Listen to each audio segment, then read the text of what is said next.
오늘 오신 여러분들을 주님의 이름으로 환영합니다. 출애굽기에 있는 10가지 재앙을 가지고 이런저런 이야기를 나누고 있습니다. 저는 제목을 재앙이라고 하지 않고 이적이라고 이야기하면서 설교를 하나하나 전개해 나가고 있습니다. 재앙이 아닌 이적이라고 정한 이유가 있습니다.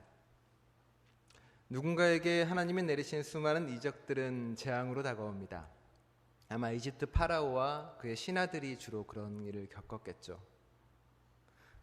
물이 피로 변하면서 여러 가지 불편을 겪습니다. 우물을 파야 되기도 하고요. 개구리가 음식과 온갖 그릇에 들어오면서 음식을 먹는데도 불편하고 힘이 들기도 합니다. 이와 파리가 극성이어서 여러 가지 힘든 것도 있고요. 그리고 순간에 집짐승이 다 죽어나가면서 고기도 못 먹고 여러 가지로 불편한 게 생깁니다. 그들에게 그것은 재앙이고 자신의 삶을 흔드는 거였고, 그리고 여러 가지로 불편하고 겪기 어려운 일이었습니다. 그들에게는 어쩌면 하나님의 이적이 재앙으로 다가왔을 수가 있겠죠. 히브리 사람들에게는 그것이 재앙으로 보이지 않았을 것입니다. 그들에게는 자신이 믿는 하나님이 어떤 존재인지 알 수 있는 기회였고, 하나님은 얼마나 놀라운 존재인지 깨달을 수 있는 시간이었고, 또한 하나님이 자신들을 얼마나 사랑하고 아끼는지, 힘없고 눌린 그들의 목소리에 얼마나 귀를 기우는지 깨닫는 시기였을기도 했을 것입니다. 혹여 이집트 사람들 중에도 그들은 이제 그것을 재앙으로 받아들일지 아니면 또 다른 깨달음의 시작으로 받아들일지가 그들의 선택이었습니다. 누군가는 저들이 믿는 신이, 저들이 믿는 여호와가 내가 믿는 신과는 다르구나라고 생각을 하며 조금씩 배워나가며 알아가는 사람도 있었을 것이고, 아니면 자신들의 걸 지키고 공고히 하기 위해서 그런 건 무시해버리고 그리고 재앙 가운데 그냥 살아가는 사람도 있었을 것입니다. 어떻게 받아들이고 해석하느냐에 따라서 10가지의 이적은 재앙이 되기도 하고 깨달음과 변화의 시작이 되기도 합니다. 친한 친구 중에 발달장애를 둔 목사님이 한 분 있습니다. 그 목사님이 이제 이렇게 목회를 한참 하는데, 그 교회 이제 장로님이 한 분 오셔서 이런저런 이야기를 하면서 이런 얘기를 하시더랍니다. 아이가 장애가 있어서 목회를 하는데 많이 힘들기도 하고 부담도 되고 어려움이 되시겠다라고 이야기를 했더랍니다. 그 친구 목사님이 이렇게 이제 그 장로님을 보면 이렇게 말씀을 드렸습니다. 자식은 어떤 모습이든 간에 부모에게는 당연히 크나큰 축복일 수밖에 없다고. 아이가 장애가 있든 없든 그건 상관한 게 아니라고. 오히려 내 아이가 장애가 있기 때문에 나는 그 아이를 통해서 하나님을 만나고 그 아이를 통해서 다른 장애를 가진 부모와 공감하고 함께할 수가 있다고. 또 그 아이 덕분에 내가 목회를 하고 하나님을 체험하는 순간이 될 수 있다라고 고백을 합니다. 한정된 예이긴 하지만 누군가에게는 재앙으로 보이는 많은 것들이, 누군가에게는 고통으로 보이는 많은 것들이, 누군가에게는 고난으로 보이는 많은 것들이 어떤 누군가에게는 그것이 변화의 시작이 되고 깨달음의 시작이 되고 하나님을 만날 수 있는 통로가 될 수 있다고 이야기하고 있습니다. 출애굽은, 그리고 10가지 이 이적들의 이야기는 이집트 사람들에게, 히브리 사람들에게 하나님이 어떤 존재를 끊임없이 알려주기 위한 몸부림이고 그리고 목소리이기도 합니다. 그리고 하나님을 알게 된다면 너희가 어디로 가야 되고 어떻게 가야 될지를 분명히 보여주고 있습니다. 우리가 머물고 있는 이 땅이 이집트 땅인지 아니면 벗어나서 딴 데로 가야 할 그 탈출해야 될 공간인지 알려주고 보여주는 거겠죠. 지난주에는 우리가 집짐승의 죽음에 관련된 이야기를 나눴습니다. 파리가 들끓고 땅이 죽어가고 집짐승이 전염병으로 생명을 잃어가는 그곳이 바로 이집트 땅이고 벗어나야 될 공간이라고요. 하지만 이 경고는, 하나님의 이 이적은 단순히 오래전 이집트 땅에서만 벌어진 사건이 아니라 오늘날 이곳에서도 벌어지는 사건이기도 합니다. 얼마 전이죠. 한국에서는 이제 아프리칸 돼지 열병이 번지기 시작을 하면서 돼지들을 살처분하기 시작합니다. 하루에 32,000마리가 죽기도 하고요. 그리고 앞으로 점점 확대되기도 하겠죠. 예전에 돼지 콜레라로 죽은, 살처분된 돼지가 100만 마리가 넘는다라고도 이야기를 합니다. 그저 공장제 목축업이 잘못된 거야 라고 나른하게 이야기하고 넘어가 버릴 수도 있습니다. 하지만 이 안에는 여러 가지 문제가 다 섞여 있는 거겠죠. 육식 중심으로 바뀌어버린 식문화가 있는 거고, 그리고 사람 이외에 다른 생명들의 둔감한 가치관도 있을 것이고, 그리고 공정제 목축으로 만들어낸 대기업의 시스템이나 어떤 그런 여러 가지 이윤 창출의 문제도 있을 것입니다. 어쩌면 수없이 많은 동물이 죽어가고, 그리고 사람들에 의해서 유전자가 바뀌고 변형되면서 본래의 생명을 잃어가는 모습들 또한 이집트 땅과 다를 바 없는 오늘날의 모습들인 거겠죠. 거기에 둔감한 파라오는 아무것도 아니라는 듯이 무시해버리고 끝내버립니다. 오늘날 우리들도 마찬가지죠. 그냥 전염병일 뿐이고 나의 생활과 나의 패턴은 전혀 바뀌지 않는 것.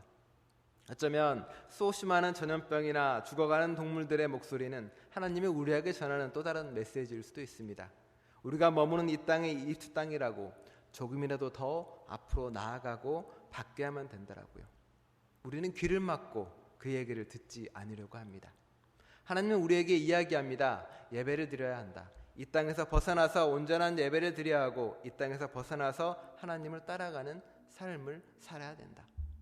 예배라는 게 교회에서 드리는 건 아니겠죠. 저런 땅, 생명이 없는 그 땅을 벗어나서 온전히 하나님의 삶을 그대로 살아가는 것이 바로 예배이고 실천이라고 이야기하는 겁니다. 그게 그 수많은 이적을 통해 하나님이 우리에게 알려주고 보여주고 싶은 거겠죠. 물이 피노변하고 땅이 그렇게 오염되고 공중에서는 파리와 이가 들끓고 집짐승들이, 그 생명들이 병으로 죽어가는 이집트 땅입니다. 누군가는 그 땅에 대해 깨달아가며 변화가 시작했을 것이고, 히브리 사람들은 이제 벗어나야 되겠다고 고민하고 머리를 싸매고 있었겠죠. 그리고 계산하고 있었을 겁니다. 여기에 남아서 내가 누릴 수 있는 것, 내가 벗어나서 내가 누릴 수 있는 것을 아마 저울에 넣고 아마 저울을 재고 있었을 겁니다. 그래서 파라오가 타협안을 제시를 하죠. 아, 그래, 떠나지 말고 이곳에서 예배를 드려라. 이곳에서 예배드리게 해줄 테니까 이곳에 머물러라라고요. 하지만 단호하게 거절합니다. 내가 가야 될 곳은 이곳에서 그저 그렇게 사는 것이 아니라 떠나서 온전한 하나님 나라를 이루는 것이고 만들어가는 것이라고 고백하는 거겠죠. 땅도 물도 공중도 이렇게 많이 오염되고 더러워진 그 땅에 또 다른 이적이 펼쳐집니다. 화덕에서 재를 가져와서 뿌리면서 이제 사람과 동물에게 악성 종기가 피부병이 벌어지기 시작을 합니다. 이제는 공중뿐만이 아니라 대기나 공기도 모두 오염되기 시작을 하는 거겠죠. 곤충이나 이런 것들이 아니라 하나하나 단계가 높아지기 시작합니다. 이제 공기도 오염되고 틀어지고 잘못된 것에 이르게 됩니다. 재를 가져오는 것이 화덕입니다. 화덕을 들고 와서 아마 그 마루 앞에다 뿌렸겠죠. 그 화덕은 아마도 히브리 사람들이 자신들의 벽돌을 굵고 노동하던 그 화덕이었을 것입니다. 자신들의 일하던 그곳, 많은 사람들이 천대받던 그 자리에서 움켜온 그 재 두 움큼이 그 무소부지한 권력자들과 그 무소부지하게 이익을 누리는 사람들을 병들게 하고 아프게 한다라고 이야기합니다. 그리고 그들을 통해서 이제 하나님은 또다시 자신들을 알려주고 보여주려고 애씁니다. 파라오와 이집트 사람들도 하나님을 조금씩 알아갑니다. 처음에는 하나님 그 모세와 아론을 만날 때 이렇게 이야기하죠. 아, 나는 당신들이 말하는 여호와라는 신을 잘 모르겠다. 듣도 보도 못했고 알 수도 없다라고요. 그러다 재앙이 벌어지니까 또 이야기하죠. 아, 그래, 야, 너 그 신이 누군지 알겠다. 이제 그 신이 누군지 알겠으니까 이제 그만해라 라고 갑니다. 또 찾아옵니다. 그랬더니 이야기를 하죠. 아, 그 신이 저 멀리 있는 게 아니라 이 땅에 있는 줄 알겠다. 이 땅에 다른 신과 똑같이 있으니까 그냥 너도 이 땅에서 이렇게 대충 그냥 예배드리고 살아라고 이야기하는 거죠. 그 다음에 우박 사건을 또다시 이야기합니다. 아, 아니구나.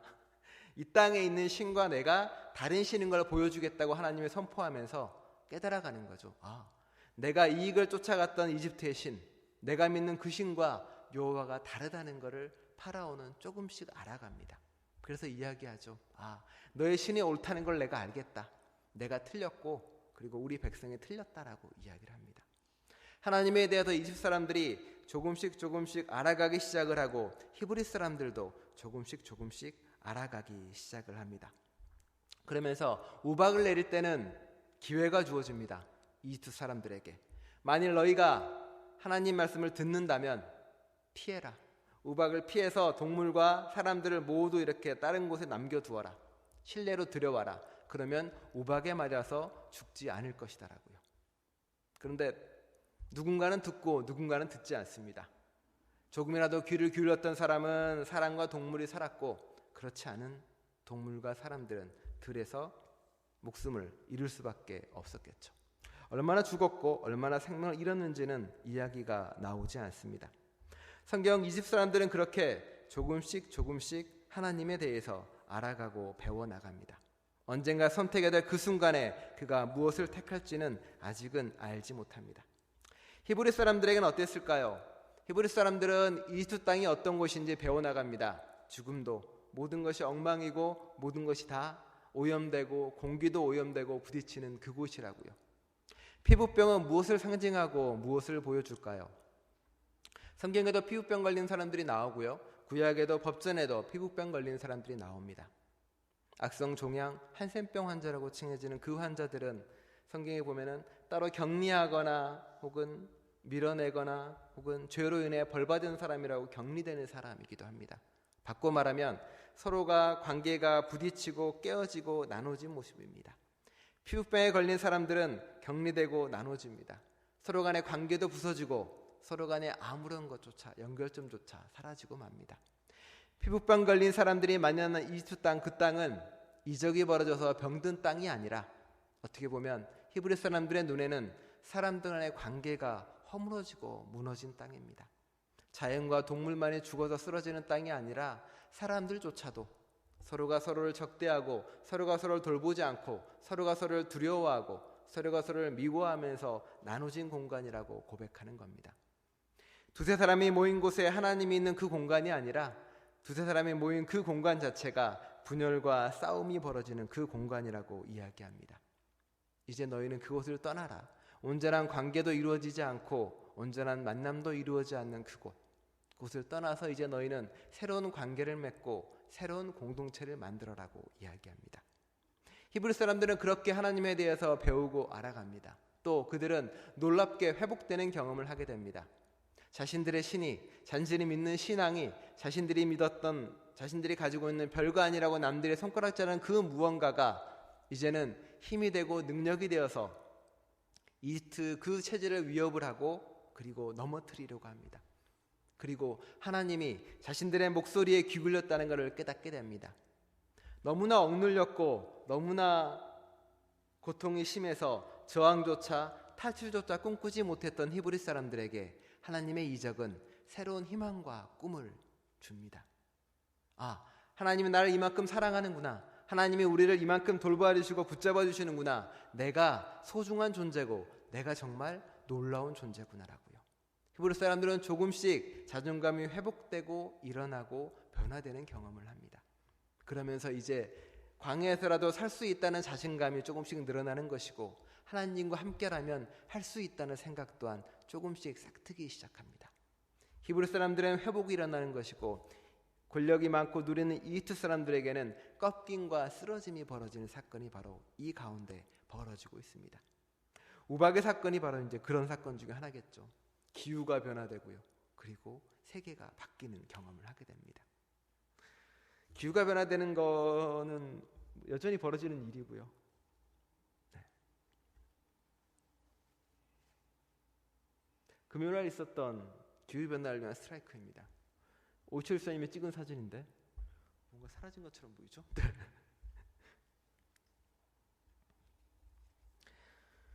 그래 1년 전입니다. 그레타 툰베리가 가방을 메고 정부 청사 앞에서 가방을 내려놓고 스트라이크를 한다고 표빈을 하나 들었습니다. 기후변화를 막기 위한 작은 소녀의 목소리가 시작되었던 거죠. 불과 1년입니다. 그 목소리가 퍼지고 커져서 수없이 많은 사람들의 목소리가 되고 외침이 되기 시작합니다. 기후가 바뀌고 있으니까 일어나서 다시금 새로운 세상을 만들어 가자고요. 한 사람의 목소리가 변화를 만들어내고 한 사람의 목소리가 또 다른 출발이 되기도 합니다. 히브리 사람들의 그 작은 목소리들이 조금씩 커져가기 시작을 했고 그 목소리가 조금씩 변화의 목소리를 만들어 갑니다. 파라오도 혹은 이집트 사람들도 예상하지 못했을 것입니다.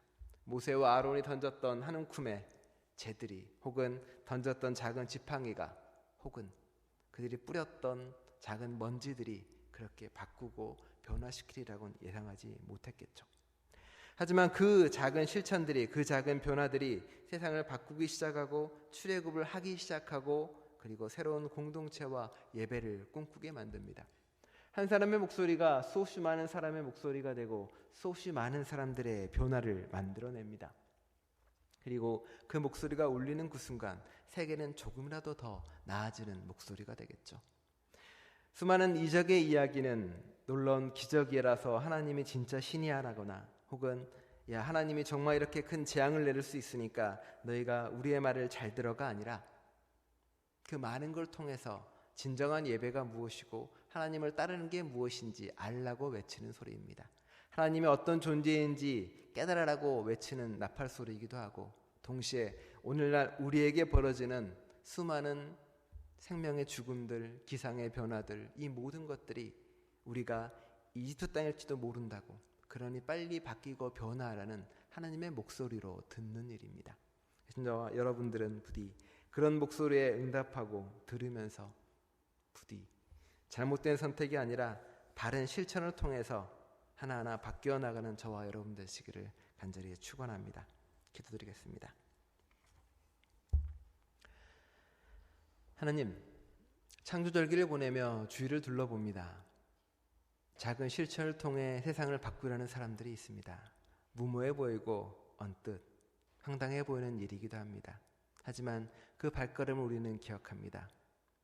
예수님이 광야에서 한 걸음 내디디며 세상을 향해 외쳤던 회개하라 하나님 나라에 가까이 왔다는 그 목소리가 여전히 우리의 귓전에도 유효한 목소리입니다.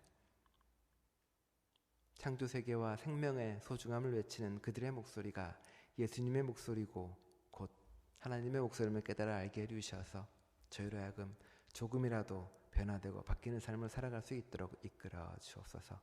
그 변화하고 바뀌는 삶 속에서 하나님이 우리에게 주시는 놀라운 신비와 구원이 있음을 깨달아 알게 해 주옵소서. 이 시간 그 모든 변화에 당신께서 함께 하실 걸 믿으며 예수 그리스도의 이름으로 기도드립니다.